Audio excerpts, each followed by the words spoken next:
This is a proof of concept of SAP Product and Innovation Group, leveraging SAP Visual Enterprise technology to visualize spatial analytics from HANA in Lumira. The demo uses temperature and sensor data from an office building.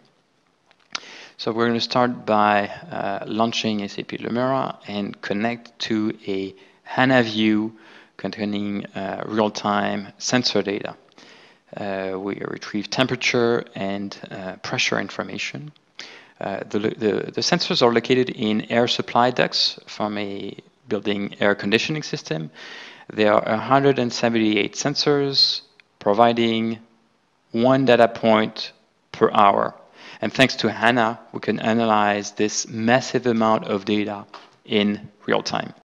So in Lumira, the first thing we're going to do is select our 3D visualization, again, based on Visual Enterprise technology. And we need to select a model, so a 3D model that corresponds to the data contained in the HANA view. And that's our King String building 3D model.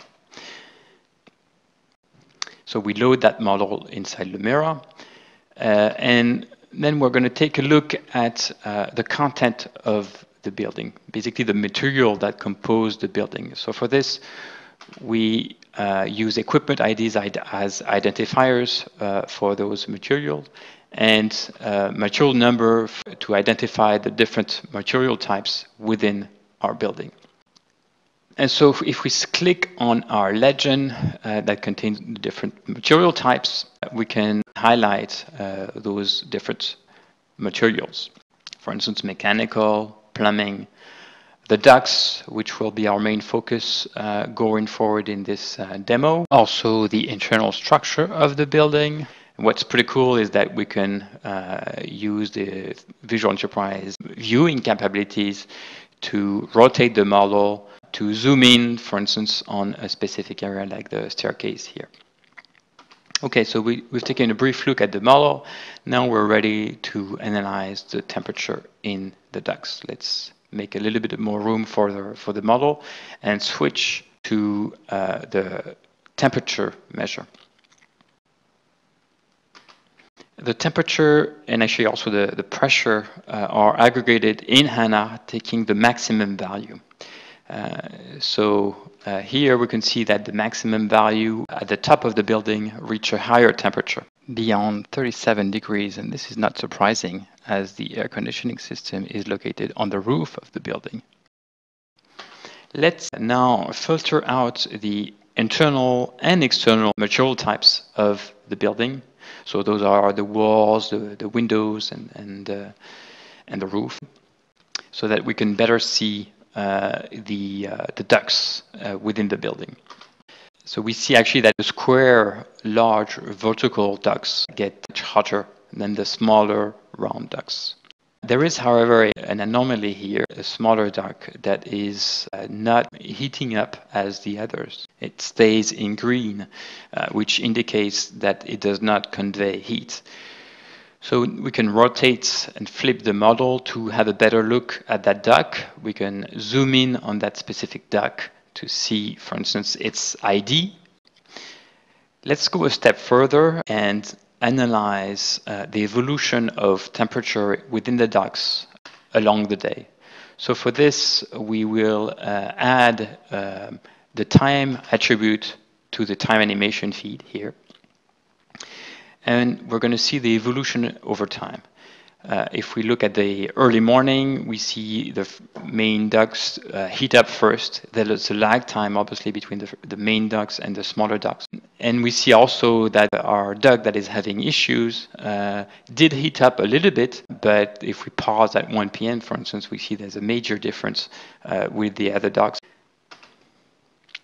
And so if we resume the animation, we can see that as the evening comes, the system cools down and stops. And actually the main ducts get colder than the other smaller ducts. And that's probably because the fresh and cold air from the outside keeps coming from the venting system, whereas for the smaller ducts, the thermal inertia of the building makes them stay a little bit warmer than the others. Okay, so we've took a look at the temperature within that spatial analysis of the building, and we found an issue on a specific duct. Let's see if we can find this issue with using standard Lumira charts.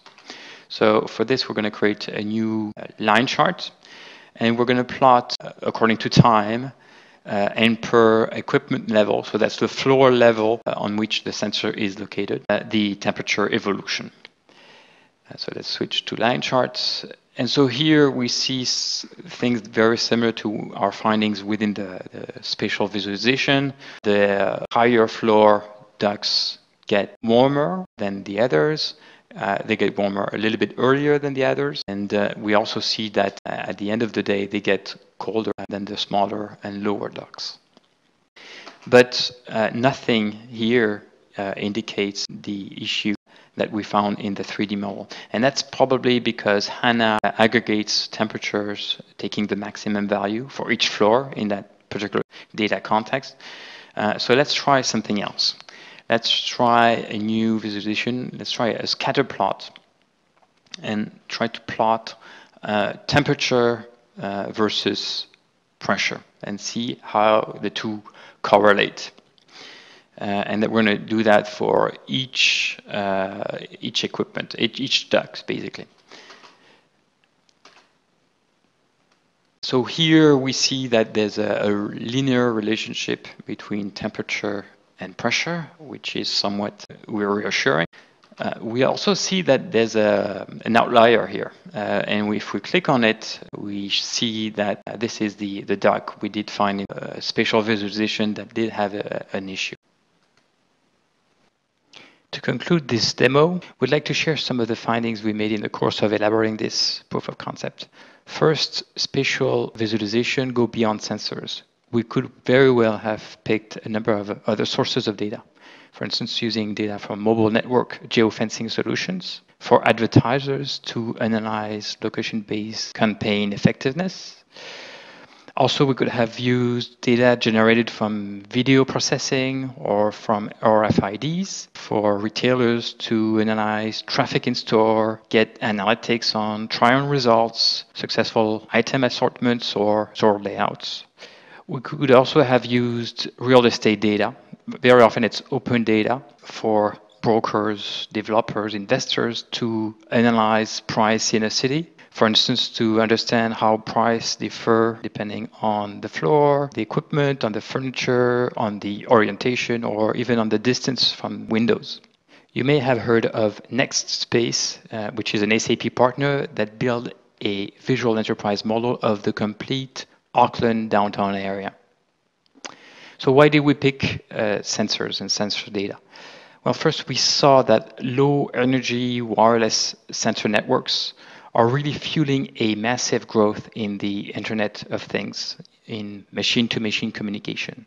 This is really becoming a major aspect of big data, and so we felt our proof of concept had to be in that area. These sensors provide a wealth of information for analytics in a number of industries, like aerospace, automotive, but also manufacturing and utilities, like in this example. And HANA has unmatched capabilities to analyze this data in real time and compare it with historical data. Also, sensors always have a very specific location in a plane, in an engine, in a factory, in a building, in a water treatment plant. Visual enterprise spatial visualization provides a unique insight into how those data points are spatially related.